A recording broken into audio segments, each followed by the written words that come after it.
ಮುಖ್ಯಮಂತ್ರಿ ಸ್ಥಾನಕ್ಕೆ ಸಿದ್ದರಾಮಯ್ಯ ವಿದಾಯ ಹೇಳಿದ್ದಾರೆ. ಈಗ ಸಚಿವರ ಸಮ್ಮುಖದಲ್ಲಿ ಸಿದ್ದು ರಾಜೀನಾಮೆ ಘೋಷಣೆ ಮಾಡಿದ್ರು. ಬ್ರೇಕ್ಫಾಸ್ಟ್ ಮೀಟಿಂಗ್ ನಲ್ಲಿ ಸಿದ್ದು ಮಾತು ಕೇಳಿ ದಿಗ್ಭ್ರಾಂತರಾದ ಆಪ್ತ ಸಚಿವರು ಕೂಡ. ಕಣ್ಣೀರಿಟ್ಟು ಸಿದ್ದು ಪರಮಾಪ್ತ ಬೈರತಿ ಸುರೇಶ್ ಸಂತೋಷ್ ಲಾಡ್. ನನಗೆ ನೋವಿಲ್ಲ, ದುಃಖ ಇಲ್ಲ, ಆತ್ಮತೃಪ್ತಿ ಇದೆ ಅಂತಿದ್ದಾರೆ ಸಿದ್ದರಾಮಯ್ಯ. ಮತ್ತೊಂದು ಕಡೆ ಅವರ ಸಚಿವರು ಕಣ್ಣೀರಾಗ್ತಿದ್ದಾರೆ. ಹೈಕಮಾಂಡ್ ಸೂಚನೆ ಪಾಲಿಸಿದ ಸಮಾಧಾನ ನನಗಿದೆ. ಪಕ್ಷದ ಶಿಸ್ತನ್ನ ಉಲ್ಲಂಘಿಸಿಲ್ಲ, ಧಿಕ್ಕರಿಸಿಲ್ಲ. ಹೈಕಮಾಂಡ್ ಹೇಳೋ ರೀತಿ ನಡ್ಕೊಂಡ್ ಬಂದಿದ್ದೀನಿ. ಮುಂದೆ ಯಾರೇ ಬಂದ್ರು ಈ ಮಾದರಿ ಅನುಸರಿಸಬೇಕು ಅಂತ ಹೇಳಿ ಸಿದ್ದರಾಮಯ್ಯ ಹೇಳಿದ್ದಾರೆ. ಮನಪೂರ್ವಕವಾಗಿ ರಾಜೀನಾಮೆ ನಿರ್ಧಾರಕ್ಕೆ ಬಂದಿದ್ದೇನೆ ಅಂತ ಹೇಳಿ ಸಿಎಂ ಅಂತಿಮ ಭಾಷಣ. ಮನಪೂರ್ವಕವಾಗಿಯೇ ಮುಖ್ಯಮಂತ್ರಿ ಸ್ಥಾನಕ್ಕೆ ರಾಜೀನಾಮೆ ಘೋಷಣೆ ಮಾಡಿದ್ದೀನಿ.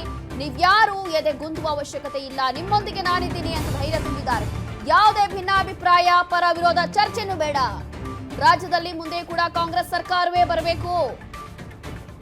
ನಾವೆಲ್ಲರೂ ಕೂಡ ಒಗ್ಗಟ್ಟನ್ನ ಪ್ರದರ್ಶನ ಮಾಡಬೇಕಿದೆ ಅಂತ ಹೇಳಿ ಧೈರ್ಯ ತುಂಬಿದ್ದಾರೆ ಸಿಎಂ ಸಿದ್ದರಾಮಯ್ಯ. ಸಭೆಯಲ್ಲಿ ಸಚಿವರಿಗೆ ಧೈರ್ಯ ತುಂಬುತ್ತಾ ಇದ್ದಾರೆ ದೃಢ ರಾಮಯ್ಯ. ಈಗ ಆಪ್ತ ಸಚಿವರು ಕಣ್ಣೀರು ಹಾಕ್ತಿದ್ದಾರೆ ಘೋಷಣೆ ಕೇಳಿ, ಈ ಒಂದು ವಿದಾಯವನ್ನ ಕೇಳಿ. ಮುಖ್ಯಮಂತ್ರಿ ಸ್ಥಾನಕ್ಕೆ ಸಿದ್ದರಾಮಯ್ಯ ತಮ್ಮ ಆಪ್ತ ಸಚಿವರ ಸಮ್ಮುಖದಲ್ಲಿ ರಾಜೀನಾಮೆ ಘೋಷಣೆ ಮಾಡಿದ್ರು. ಹಾಗಾಗಿ ಆ ಸಂದರ್ಭದಲ್ಲಿ ಸಿದ್ದು ಮಾತು ಕೇಳಿ ಎಲ್ಲರೂ ಕೂಡ ಭಾವುಕರಾಗ್ತಿದ್ದಾರೆ ಆಪ್ತ ಸಚಿವರು. ಈಗ ಕಣ್ಣೀರಿಟ್ಟಿದ್ದಾರೆ ಸಿದ್ದು ಪರಮಾಪ್ತ ಬೈರತಿ ಸುರೇಶ್ ಹಾಗೂ ಸಂತೋಷ್ ಲಾಡ್. ಈ ಸಂದರ್ಭದಲ್ಲಿ ನನಗೆ ನೋವಿಲ್ಲ, ದುಃಖ ಇಲ್ಲ. 3 ವರ್ಷದಲ್ಲಿ ಮಾಡಿರುವಂತಹ ಸಾಧನೆಗೆ ನನಗೆ ಆತ್ಮತೃಪ್ತಿ ಇದೆ. ಹೈಕಮಾಂಡ್ ಸೂಚನೆ ಪಾಲಿಸಿರುವಂತಹ ಸಮಾಧಾನ ಕೂಡ ಇದೆ. ಪಕ್ಷದ ಶಿಸ್ತನ್ನ ನಾನು ಉಲ್ಲಂಘಿಸಿಲ್ಲ, ಧಿಕ್ಕರಿಸಿ ಕೂಡ ಇಲ್ಲ. ಮುಂದೆ ಯಾರೇ ಬಂದ್ರು ಕೂಡ ಈ ಮಾದರಿಯನ್ನ ಅನುಸರಿಸಬೇಕು ಅಂತ ಹೇಳಿ ಸಿಎಂ ಸಿದ್ದರಾಮಯ್ಯ ಈಗ ಹೇಳಿರುವಂತದ್ದು. ಮನಪೂರ್ವಕವಾಗಿ ರಾಜೀನಾಮೆ ನಿರ್ಧಾರಕ್ಕೆ ಬಂದಿದ್ದೀನಿ.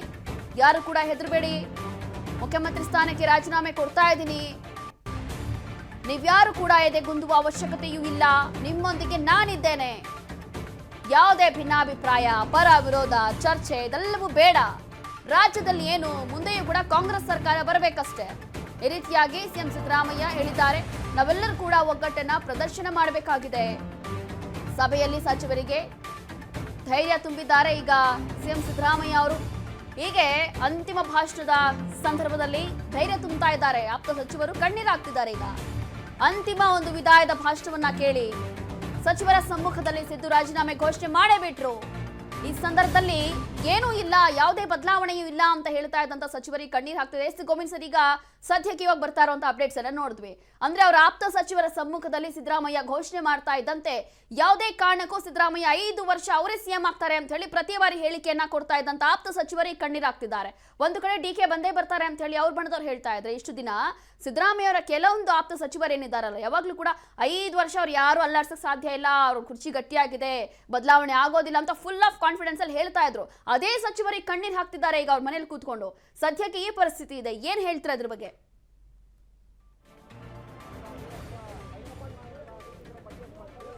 ರೋಶಿನಿ, ಸಹಜವಾಗಿ ಬ್ರೇಕ್ಫಾಸ್ಟ್ ಮೀಟಿಂಗ್ನಲ್ಲಿ 2 ಮಾತುಗಳನ್ನು ಸಿಎಂ ಸಿದ್ದರಾಮಯ್ಯ ಪದೇ ಪದೇ ಹೇಳ್ತಾ ಇದ್ದಾರೆ. 3 ವರ್ಷ ಏನು ರಾಜ್ಯದ ಜನರು ನನ್ನ ಮೇಲೆ ಭರವಸೆ ಇಟ್ಟಿದ್ರು, ಆ ಒಂದು ಭರವಸೆನ ಈಡೇರಿಸಿದ್ದೀನಿ, ನುಡಿದಂತೆ ನಾನು ನಡೆದಿದ್ದೀನಿ. ಹಾಗಾಗಿ ರಾಜ್ಯದ ಜನರಿಗೆ ನಾನು ಕೊಟ್ಟಂತ ಮಾತನ್ನೇನಿದ್ದೀನಿ ಆ ಎಲ್ಲ ಮಾತುಗಳನ್ನು, ಭರವಸೆಗಳನ್ನು ಈಡೇರಿಸಿದ್ದೀನಿ.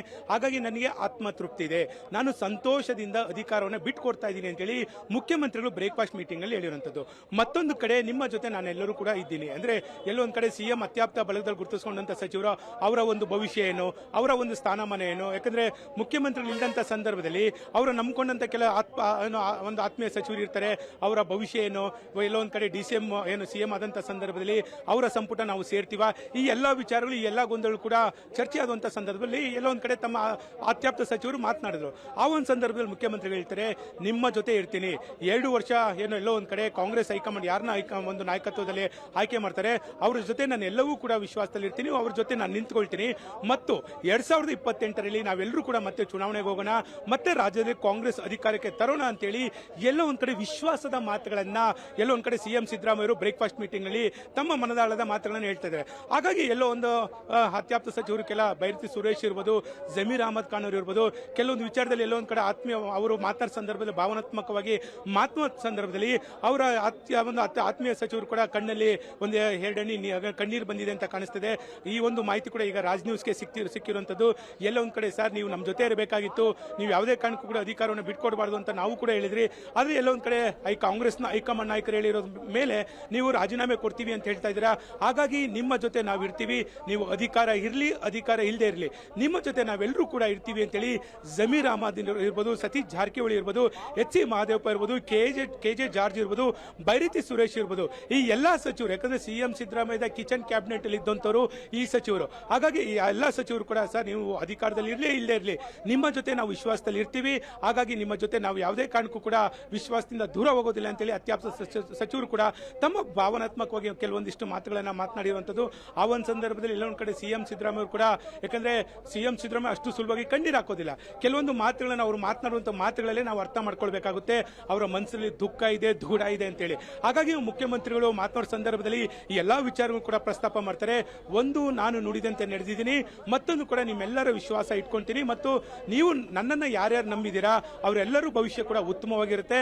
ಕಾಂಗ್ರೆಸ್ನ ಹೈಕಮಾಂಡ್ ಏನಿದೆ ಅವರೆಲ್ಲರೂ ಕೂಡ ಒಂದು ಉತ್ತಮವಾಗಿ ನಡೆಸ್ಕೊಳ್ತಾರೆ, ಯಾರನ್ನೂ ಕೂಡ ವಿಶ್ವಾಸದಿಂದ ದೂರ ಇಡುವಂತ ಪ್ರಯತ್ನವನ್ನ ಮಾಡೋದಿಲ್ಲ ಅಂತೇಳಿ ಎಲ್ಲ ಒಂದ್ ಕಡೆ ಮುಖ್ಯಮಂತ್ರಿಗಳು ಭಾವನಾತ್ಮಕವಾಗಿ ಮಾತನಾಡಿದ್ದಾರೆ ಅಂತ ಹೇಳಿ ಈಗ ಮಾಹಿತಿ ಸಿಗ್ತಿದೆ.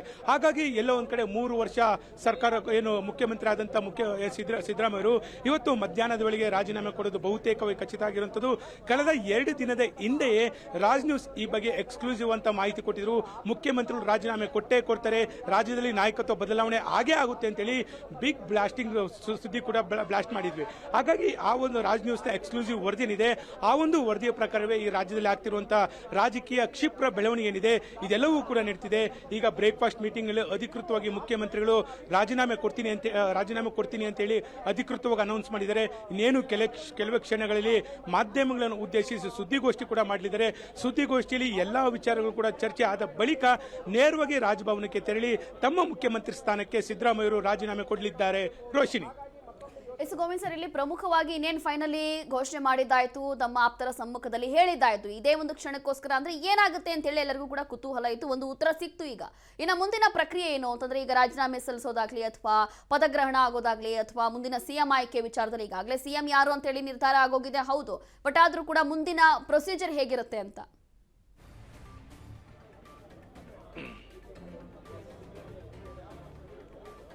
ರೋಶಿನಿ, ಪ್ರಮುಖವಾಗಿ ಇವತ್ತು ಮಧ್ಯಾಹ್ನದ ವೇಳೆಗೆ ಮುಖ್ಯಮಂತ್ರಿಗಳು ತಮ್ಮ ಸ್ಥಾನಕ್ಕೆ ರಾಜೀನಾಮೆ ಕೊಡಲಿದ್ದಾರೆ. ಇವತ್ತು ಏನು ರಾಜೀನಾಮೆ ಕೊಟ್ಟ ಬಳಿಕ ಇವತ್ತು ಸಂಜೆ ವೇಳೆಗೆ ಡಿಸಿಎಂ ಡಿ.ಕೆ. ಶಿವಕುಮಾರ್ ಮುಖ್ಯಮಂತ್ರಿಯಾಗಿ ಆಯ್ಕೆ ಆಗಿದ್ದಾರೆ ಅಂತೇಳಿ ಕಾಂಗ್ರೆಸ್ನ ಹೈಕಮಾಂಡ್ ನಾಯಕರೇ ಒಂದು ಪತ್ರಿಕೆ ಹೇಳಿಕೆ ಬಿಡುಗಡೆ ಮಾಡ್ತಾರೆ. ಅಥವಾ ರಾಜ್ಯ ಕಾಂಗ್ರೆಸ್ ಉಸ್ತುವಾರಿಯಾದಂಥ ಸುರ್ಜೇವಾಲ್ ಅವರು ಬೆಂಗಳೂರಿನಲ್ಲೇ ಇದ್ದಾರೆ, ಅವರೇ ಒಂದು ರಿಯಾಕ್ಷನ್ ಕೂಡ ಕೊಡಲಿದ್ದಾರೆ. ಇದಾದ ಬಳಿಕ ಸಿಎಂ ಸಿದ್ದರಾಮಯ್ಯ ಕೂಡ ಸುದ್ದಿಗೋಷ್ಠಿ ನಡೆಸುವ ಸಂದರ್ಭದಲ್ಲಿ ಮುಖ್ಯಮಂತ್ರಿಗಳು ಮುಂದಿನ ಮುಖ್ಯಮಂತ್ರಿ ಯಾರಾಗಬೇಕು ಅನ್ನೋ ವಿಚಾರದಲ್ಲಿ ಕೂಡ ತಮ್ಮ ವಿಚಾರವನ್ನ ಅಧಿಕೃತವಾಗಿ ಹೇಳುವಂತ ಸಾಧ್ಯತೆ ಹೆಚ್ಚಾಗಿರುವಂಥದ್ದು. ಇದಾದ ಬಳಿಕ ನೂತನ ಮುಖ್ಯಮಂತ್ರಿಗಳ ಪದಗ್ರಹಣ ಆಗುತ್ತೆ ಶುಕ್ರವಾರ, ನಾಳೆ ಶುಭ ಶುಕ್ರವಾರ ಆಗಿರೋದ್ರಿಂದ ನಾಳೆ ಆಗುತ್ತಾ ಅಥವಾ ಯಾಕಂದ್ರೆ ತಮ್ಗೆ ಗೊತ್ತಿದ್ದಂಗೆ ನನುಕೆರೆ ಅಜ್ಜಯ್ಯನ ಭವಿಷ್ಯ ಏನಿದೆ ಇದೆಲ್ಲವನ್ನೂ ಕೂಡ ಡಿಸಿಎಂ ಡಿ.ಕೆ. ಶಿವಕುಮಾರ್ ಫಾಲೋ ಮಾಡ್ತಾರೆ.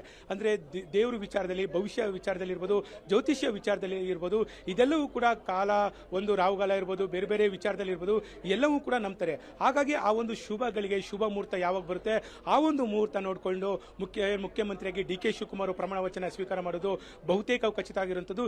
ಇದರ ಜೊತೆ 4 ಡಿಸಿಎಂ ಕೂಡ ಪ್ರಮಾಣ ವಚನ ಮಾಡೋದಕ್ಕೆ ಎಲ್ಲ ರೀತಿಯ ಸಿದ್ಧತೆ ನಡೆಸ್ತಾ ಇದ್ದಾರೆ.